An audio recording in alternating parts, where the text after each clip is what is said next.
Stacy's fingers coiled into the $500 silk of Sun Hyun's necktie. She didn't ask, she yanked. The most feared man in the tri-state area was forced downward, his composed mask shattering as he was pulled eye to eye with a woman who, until 3 seconds ago, had been a ghost in a polyester apron. "Don't blink," she hissed, her breath ghosting against his ear, mimicking a lover's secret while her eyes scanned the perimeter like a radar. "And don't look at the driver. There's a red dot on your left temple, and your ride home just became a hearse." It was 11 p.m. on a rainy Tuesday outside the Obsidian. The air tasted of wet pavement and the kind of expensive cedarwood cologne that only clings to men who own the streets they walk on. Sun Hyun stood on the threshold of the club, a dragon in a bespoke suit, checking his phone with a stillness that made the surrounding city noise feel like a personal insult. To anyone else, he was untouchable. To Stacy, he was a target in a kill box. Stacy had seen it from the shadows of the bar, the driver, Minho, checking his watch with a thumb press, the dead man's twitch signal used by tactical units to confirm a target's position. She knew that signal. She had coded the algorithms that tracked the money behind it. "Kiss me or you're a corpse," she commanded. As she pulled his face to hers, the world slowed. Crack. The reinforced glass where Jay's head had been a second ago exploded into a million diamond shards. The silence of the elite club was swallowed by the roar of the rain and the sudden, violent realization that the predator had become the prey, and his only shield was the waitress holding his tie. Stacy moved through the familiar rhythm of the lounge like a shadow playing at being a person. To the high rollers at the Obsidian, she was just a pair of steady hands delivering scotch on the rocks, a background detail in a life of luxury. They didn't notice the way her eyes never settled on a face for more than a second, or how she instinctively calculated the exit trajectories of every room she entered. She was Stacy Douglas now, a waitress with a name as plain as her uniform, but beneath the polyester lived the mind of the auditor. Her internal world was a ledger that never closed. As she wiped the mahogany bar, her mind wasn't on the grime, but on the invisible streams of wealth flowing through the city. She knew the O'Malley family's offshore accounts better than their own patriarch did. She had seen the digital footprints of blood money moving from Caribbean shells to European real estate. 3 years ago, she had been the one to pull the thread that unraveled an entire criminal dynasty, turning billions of dollars into digital dust overnight. She had buried their empire, and in return, they had put a $3 million bounty on her head, a price tag that made her the most valuable ghost in the world. Survival required a specific kind of hypervigilance. While other waitresses worried about tips, Stacy analyzed the room for tells. She noticed the way a man's pulse thrummed in his neck when he lied, the weight of a concealed weapon by the slight dip in a blazer's hem, and the tactical posture of bodyguards who thought they were blending in. She had learned to read the air for the static charge of impending violence. It was a curse born from a childhood spent predicting her father's temper, refined into a weapon during her years in forensic accounting. The Obsidian was supposed to be her sanctuary, a place where the powerful came to be seen while she remained invisible. But tonight, the air felt heavy, charged with a familiar ozone. As she watched Sun Hyun, she didn't just see a handsome mafia boss. She saw a man standing in the center of a collapsing web. She noticed the small things his own security missed, the way the streetlights glinted off a telescopic lens 3 blocks away, and the subtle, rhythmic tapping of the driver's fingers against the steering wheel, a countdown, not a habit. Her apron felt like a shroud. For years, she had promised herself she would never again touch the world she had destroyed. She wanted to be ordinary, to be safe, to be nothing. But as the driver's hand moved toward his watch, the auditor overrode the waitress. The ledger had to balance. She couldn't let a man walk into a grave simply because she was afraid to step out of the dark. Stacy dropped her tray, the clatter of ice and glass a final farewell to her anonymity, and reached for the silk tie of the dragon. The scream of the engine drowned out the rain as the black sedan fishtailed across the slick asphalt. Jae-hyun slammed against the leather interior, his hand instinctively reaching for the handgun holstered at his small of his back, but the car was already a cage. Minho, the man who had driven Jae for 6 years, was gone, replaced by the vacuum of a driver's seat that was currently empty of loyalty. A second high-velocity round punched through the rear window, showering them in glass crumbs that glowed like diamonds under the flickering neon signs of the district. "Move!" Stacy barked, her voice cutting through Jae's momentary disorientation with the sharpness of a command. She didn't wait for him to comply. She scrambled over the center console, her sensible Waitress flats kicking off as she shoved her bare feet onto the pedals. She grabbed the steering wheel just as a black SUV lunged from a side alley, aiming to T-bone them into a pile of scrap metal. She didn't panic, she calculated. Her mind, the auditor's mind, mapped the street, not as a map, but as a series of vectors and probabilities. She floored the accelerator, the tires spinning for a heartbeat before finding purchase, and drifted the heavy sedan through a gap between a delivery truck and a concrete pillar that looked mathematically impossible to clear. The side mirror clipped the pillar, snapping off with a plastic crack, but they were through. Jae watched her, his breath hitching as he saw the waitress he'd tipped $5 for a coffee handle a 2-ton vehicle like a professional getaway driver. Her eyes were fixed on the rearview mirror, tracking the 3 sets of headlights trailing them through the downpour. "There's a kill box 2 blocks ahead at the bridge," she said, her voice eerily calm despite the speedometer climbing past 90. "They've got the exits blocked. We're going off-road." "There is no off-road on a bridge, Stacy," Jae countered, his fingers digging into the seat. "Watch me." She didn't head for the bridge. She veered hard right, launching the car down a narrow pedestrian ramp that led to the lower industrial docks. The suspension groaned as they hit the bottom, the car bottoming out with a shower of sparks that illuminated the dark underside of the city. Behind them, one of the pursuing SUVs tried to follow, miscalculated the angle, and rolled violently, its frame crumpling into a ball of flame. Stacy didn't look back. She navigated the labyrinth of shipping containers with a predatory grace, her hands blurred as she worked the wheel. She wasn't just driving, she was erasing them. Every turn was designed to break line of sight, every burst of speed timed to the rhythm of the city's traffic lights. By the time they hit the main artery of the highway, the neon lights of the city were a distant, colorful blur in the rain. The waitress was gone. In the driver's seat sat a woman who had just outrun a professional hit squad without breaking a sweat. Jae-hyun straightened his ruined tie, looking at her with a mixture of terror and dawning fascination. He had hired a waitress, but he was being saved by a ghost. The air in the concrete bunker was stale, stripped of the rain's ozone and replaced by the hum of high-end air filtration and the scent of cold metal. They were 4 stories beneath a nondescript dry cleaner in Queens, surrounded by enough reinforced steel to survive a direct mortar strike, yet the tension between them felt more volatile than any explosive.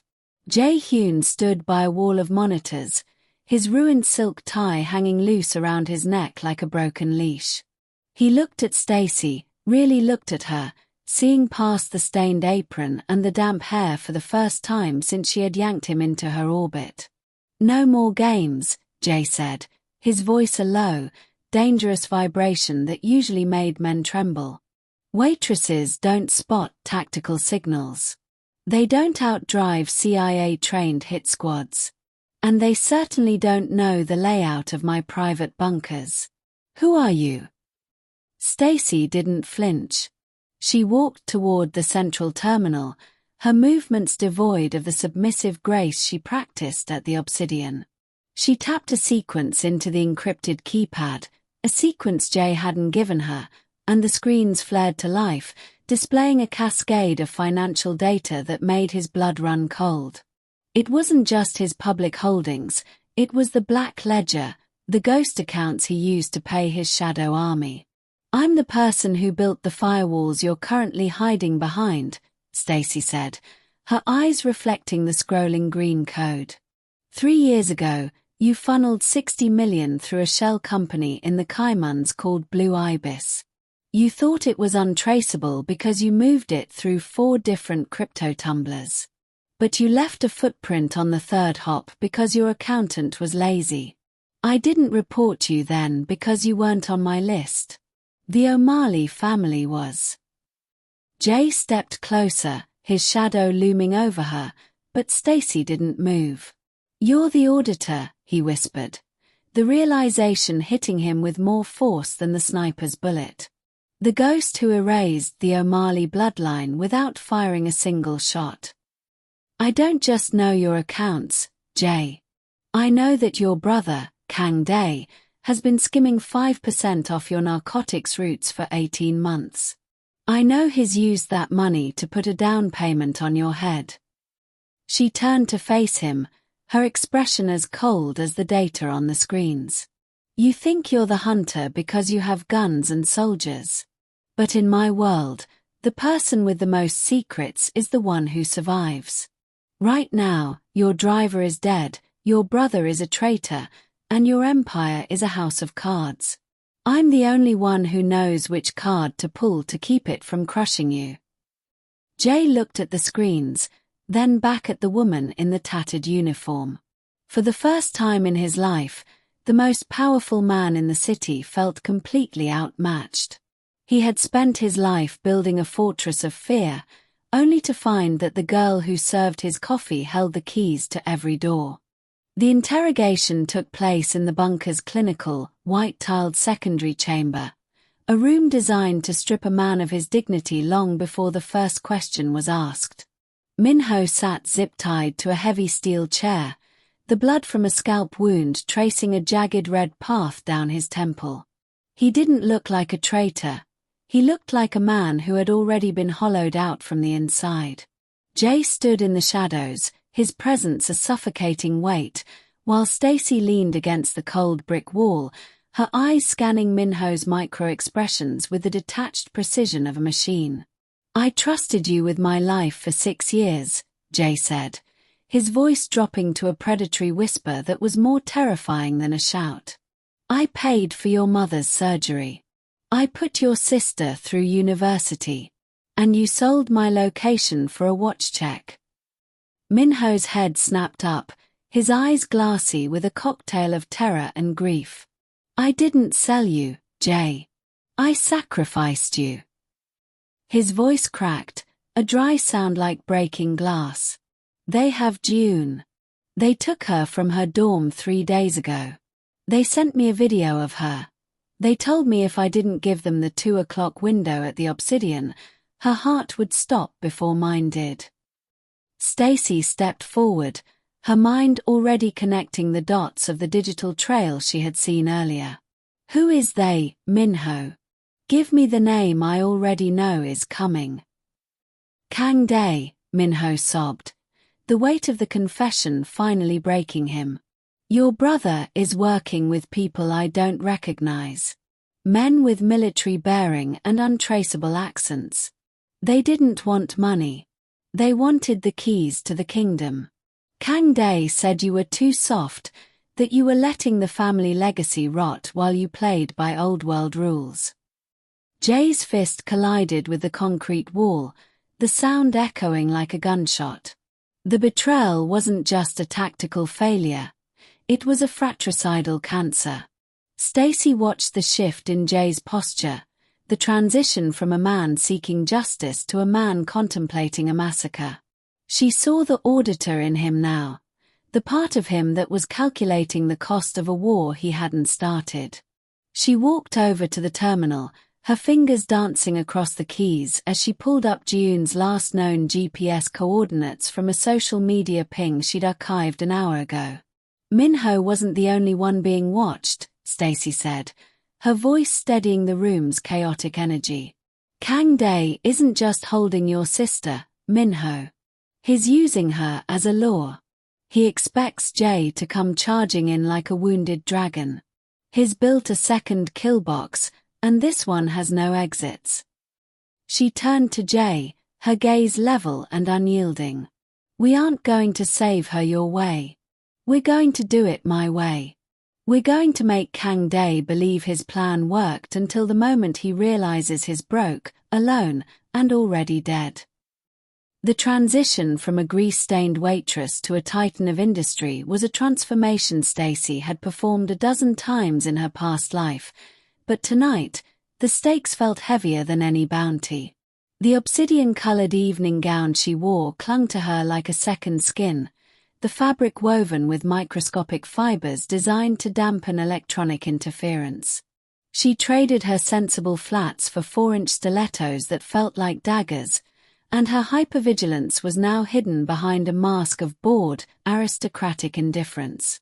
As the heavy doors of the Kang estate swung open, the air shifted from the crisp night to a suffocating blend of lilies, expensive champagne, and the sharp, metallic tang of hidden security. Kang Dae's gala was a masterclass in narcissistic excess.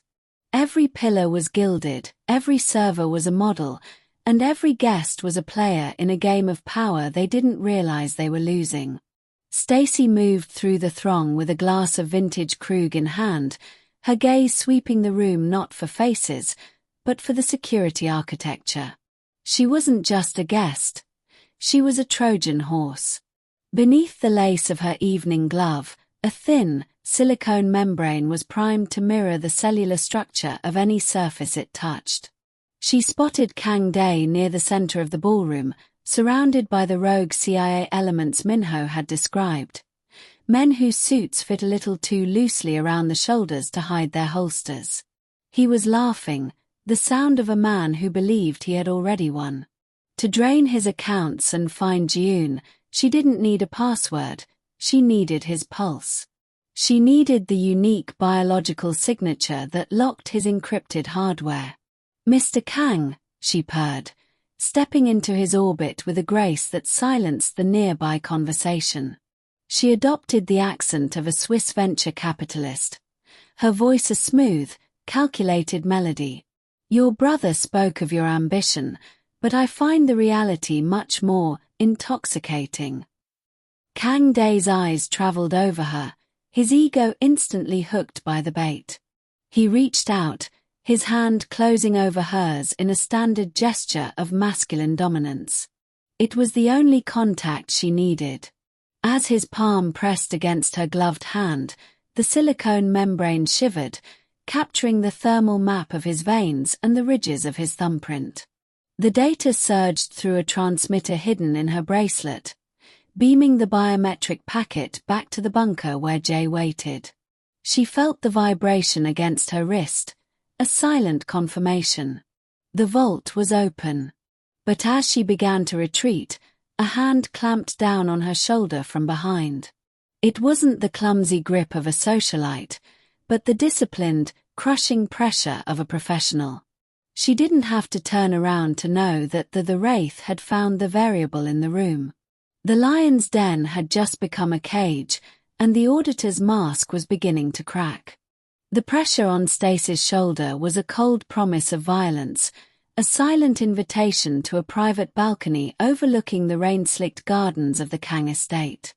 As she was ushered into the dimly lit study, she found Kang Dae pouring 2 glasses of amber liquid, his face illuminated by the flickering hearth.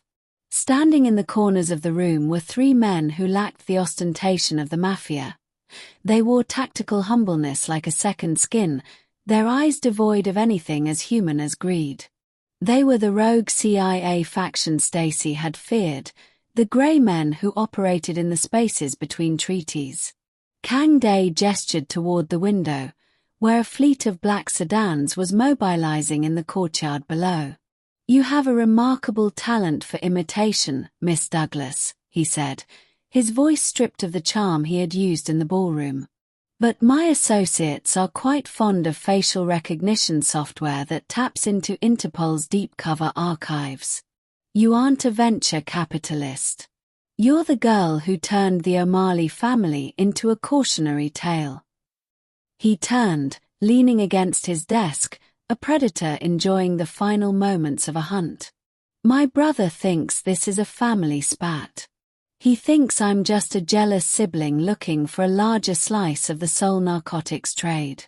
He's always had such a limited imagination." Kang Dae nodded toward the men in the shadows. "These gentlemen represent a shift in global logistics. With the data my brother so carefully guarded, the data you just helped me unlock, they won't just be moving drugs. They'll be moving regimes. We're talking about a dark pool financial network that will bypass every central bank on the planet. This isn't a coup, Stacy. It's an upgrade." The gravity of the situation shifted with sickening speed. This was no longer about a $3 million bounty or a waitress saving a client. It was about the creation of an untraceable shadow economy. The rogue agents weren't here to support Kang Dae. They were here to harvest the auditor's brilliance to ensure their new world order was impenetrable. "Jay is already a dead man walking," Kang Dae continued, his eyes reflecting the cold fire of the hearth.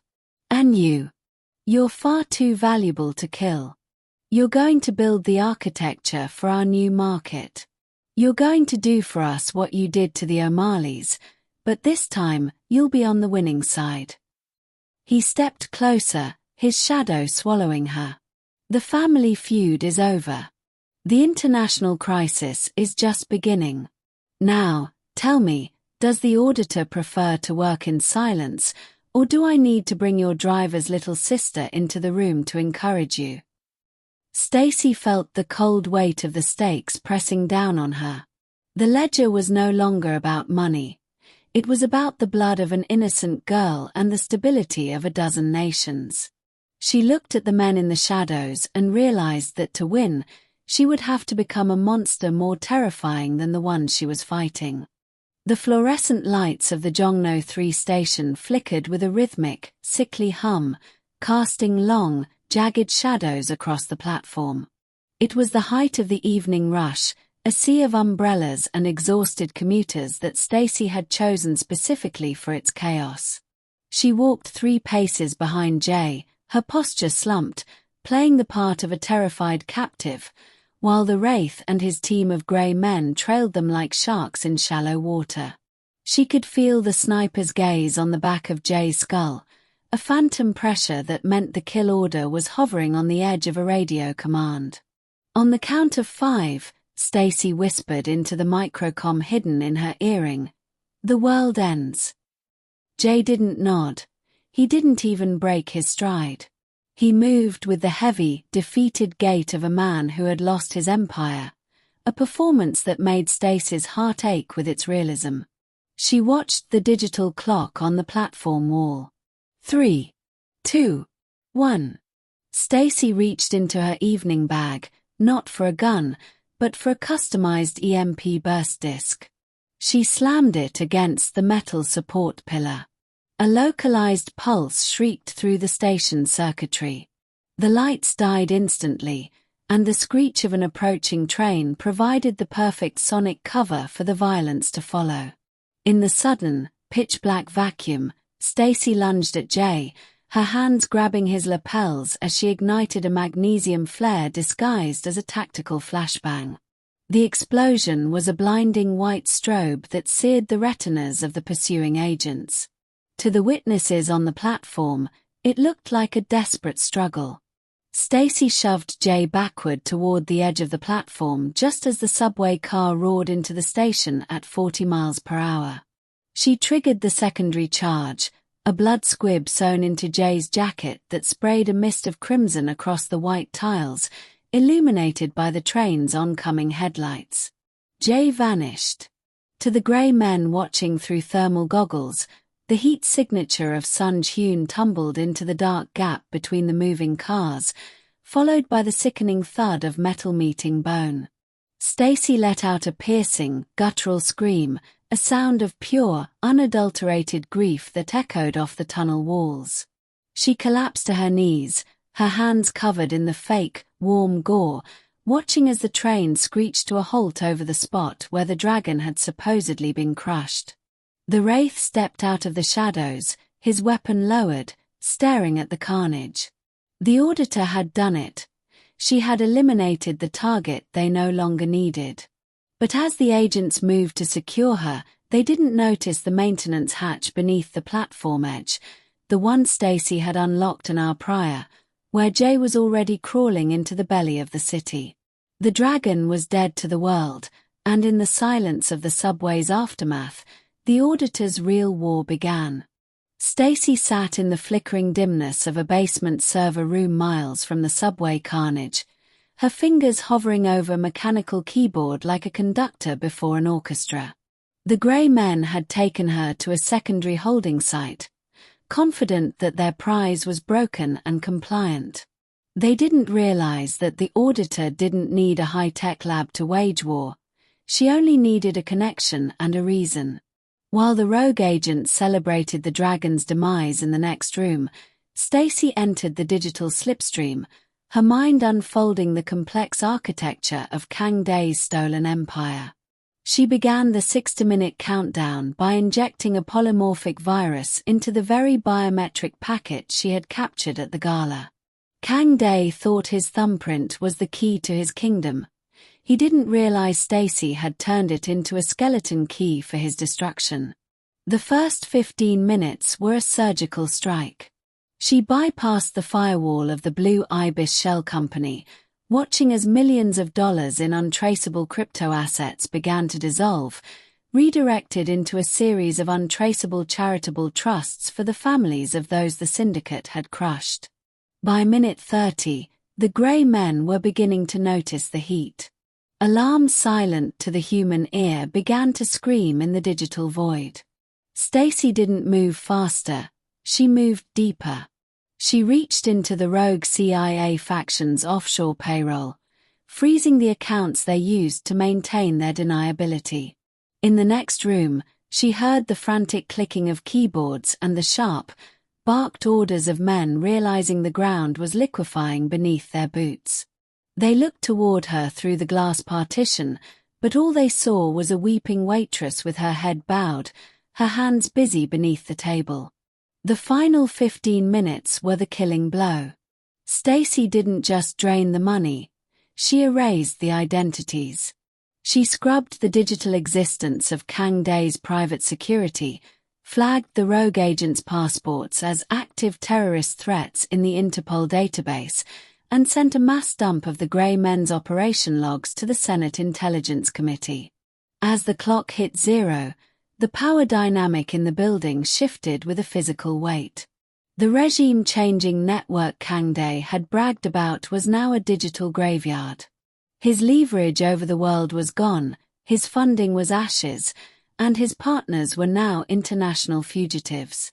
Stacy looked up, her eyes cold and predatory, meeting the gaze of the Wraith as he burst through the door. She wasn't holding a gun, but the look on her face told him everything he needed to know.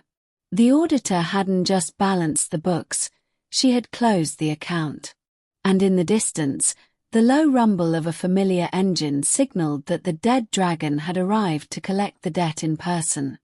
The sirens faded into the distance, replaced by the rhythmic, cleansing sound of a soul downpour tapping against the windows of a quiet apartment overlooking the Han River.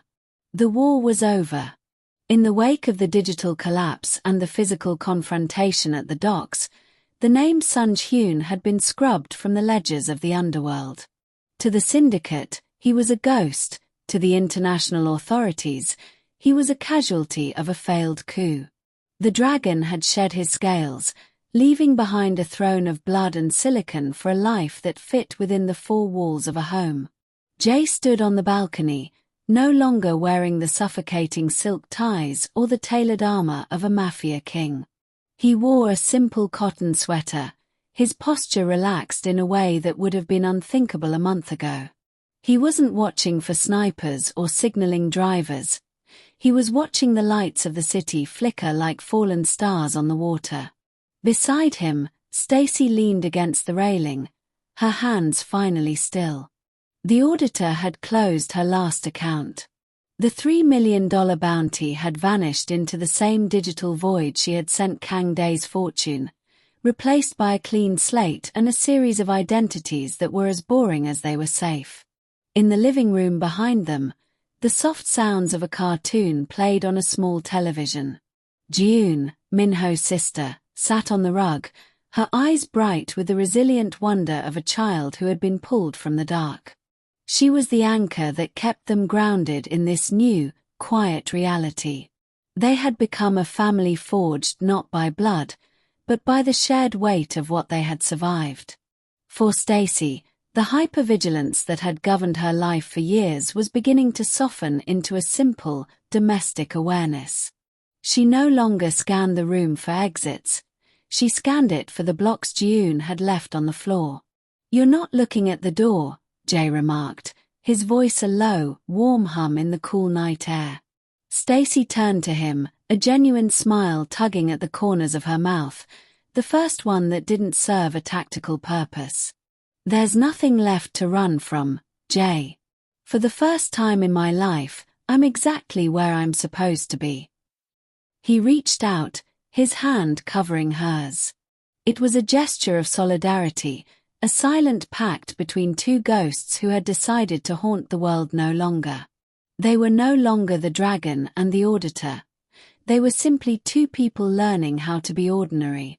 As the rain continued to fall, washing away the last traces of the night's violence, they stepped back inside and closed the door. The world outside would keep moving, empires would rise and fall, and ledgers would continue to bleed, but in this small corner of Seoul, the accounts were finally settled. It wasn't just survival, it was salvation disguised as a quiet Tuesday night.